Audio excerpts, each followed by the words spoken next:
Hey guys, I'm back with part 2 of this video series. Hope the first part was helpful for you. Before we start, don't forget to like and subscribe to the channel. Let's go! When you engage in masturbation, you're disrupting your mental structure, tricking yourself into thinking you don't need the opposite sex. It might seem normal at first, but as you get older, it shows up in the form of mental health issues like depression, homosexuality, masochism, and sadism. It gets harder to control your anger and sadness, and your body starts controlling your mind. You could say that someone who hasn't married by the age of 30 might still have a childlike mindset they haven't fully matured yet.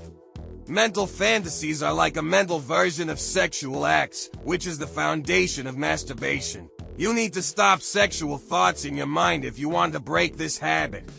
Even the smallest sexual thought can trigger a hormonal rush in you. It's said that on average, the person has sexual thoughts 9 times a day. You need to stand up against this system. Mental conditioning. One of the best things you can do is use a specific word as a trigger to tell your mind, hey, enough, this is wrong, and get conditioned to that word, helping shape your mental structure. In the chapter on mind management, we'll dive deeper into this topic. Personally, I use the phrase God, forgive me, which holds a lot of meaning for me and helps redirect my thoughts. As we mentioned before, there are about 9 sexual thoughts a day, so traces of these thoughts pop up in our minds daily. There can be different reasons for that, and we'll explore those further in the future. These thoughts can come from situations that trigger your emotions. It could be as simple as someone wearing inappropriate clothes or seeing something that reminds you of a certain event. Without you even realizing it, your mind starts generating sexual thoughts. It could even be from a sentence or event that isn't directly related to anything sexual, but is somehow close to it. But when you try to stop these kinds of thoughts, you avoid sexual challenges and prevent that sexual urge from boiling over. The best way to forget something is to focus on something else, and the best thought is definitely about God. Now, the main question is, how do we do that? In the 3rd chapter, we'll dive deep into this, but to put it simply, before doing anything, take a moment to think. Learn how to think. Don't just push out every word or thought that comes to mind. Pause and reflect a bit. Choose the right words and actions. Slowly, you'll start learning how to control your thoughts. Another topic related to mental fantasies is that the mind can trigger hormonal surges. However, sometimes a lack of activity combined with a high intake of food, especially fatty foods and fruits like bananas, can increase your hormonal levels to the point where your sex hormones push you to think about sexual topics. You might end up releasing that energy through masturbation. Definitely, the best way to combat this is through marriage and establishing a sexual relationship. However, you can also manage this to some extent with the right exercise.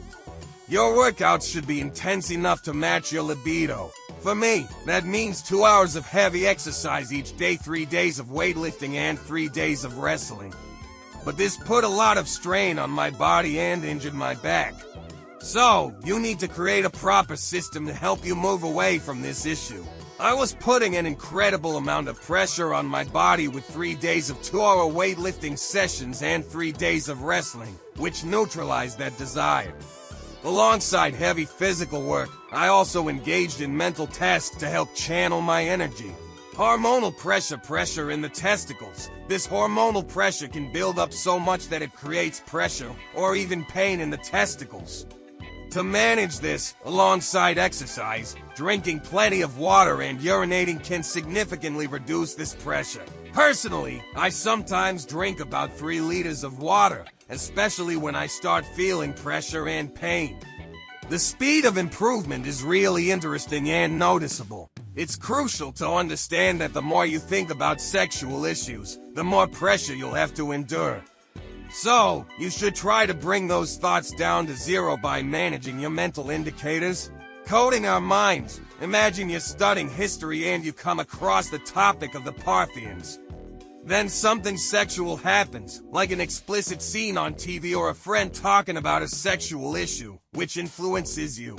From that point on, every time you think about the Parthians, you associate it with sexual topics. To explain this more thoroughly, I'll discuss it in detail in its own chapter under its scientific name. When you think about the Parthians, certain neural connections in your brain become active.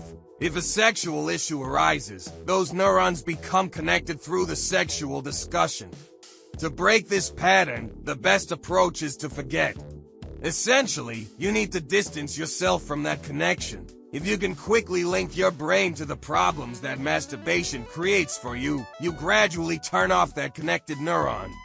Personally, I use specific phrases to eliminate sexual thoughts. One of those phrases is, "Thank God my service is over." I remind myself that my military service ended 6 years ago, which brings back memories of the challenges I faced during that time.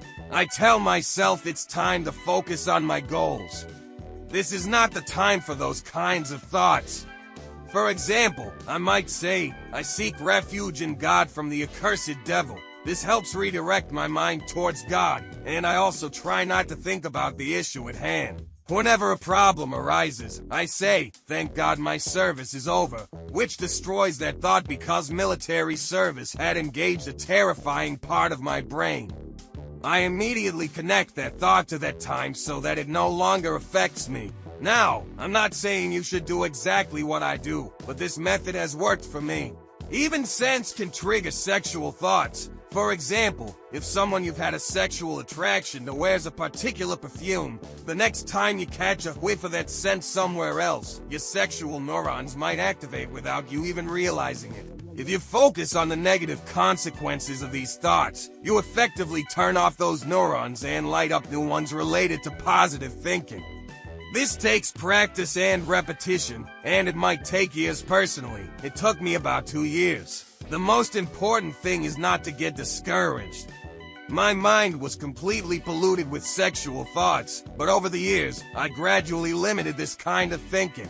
I implemented various rules for myself, and over time, I tightened those restrictions more and more until it reached a point where that person I used to think about didn't even exist for me anymore. I designed spaces where I knew I'd never go, and slowly, over several years, I managed to minimize my sexual thoughts to their lowest point.